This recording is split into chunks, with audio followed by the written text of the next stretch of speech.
तर तेव्हा सोहमला सोमवार आणि मंगळवार सुट्टी असायची. तर आम्ही असंच त्या रस्त्यांवरनं कायम ड्राईव्ह करत जायचो. आणि हा ब्रिज जेव्हा मी बघितला तेव्हा आपण या ब्रिजवरनं जातो आणि असं हे करून याच्याच खालून जातो आपण. अच्छा. हां. आणि मला खूप असं खुणावत होतं की मला काढ म्हणतोय असं वाटत होतं मला. तर म्हणून मी घरी आले, फोटो काढून घेतले. कारण या रोडवरती तिथे थांबायला नाही, अलाउच नव्हतं. म्हणजे you cannot wait for any reason, you can stop your car.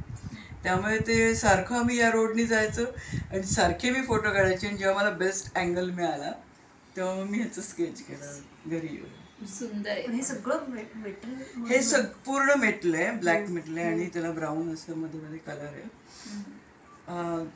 Flyover आहे मोठ्याच्या मोठं. आणि तेवढी ग्रीनरी पण आजूबाजूला आहे. हो, ग्रीनरी एवढीच आहे.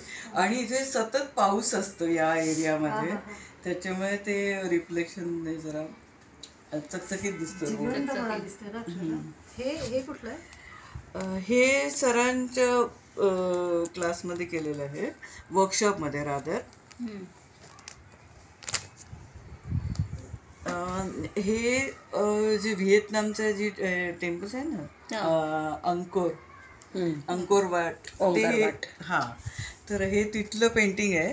आणि हे जे टेक्स्चर आहे ना, या पेंटिंगमध्ये शिकण्यासारखं म्हणजे हे जे टेक्स्चर आहे ते, हे आपला जो ब्रश असतो वॉटर कलरचा, मॉप ब्रश घेतो आपण, तो पूर्ण ड्राय करायचा. म्हणजे कलर घ्यायचा आणि पूर्ण पुसून काढायचा. आणि त्या कलर जेवढा असेल ब्रशमध्ये त्यांनी नुसतं या वरचा जो लेअर ह्याचा टेक्स्चरचा, त्यालाच फक्त तो रंग लावायचा. ओके. त्याच्यामुळे ते स्टोनचा जो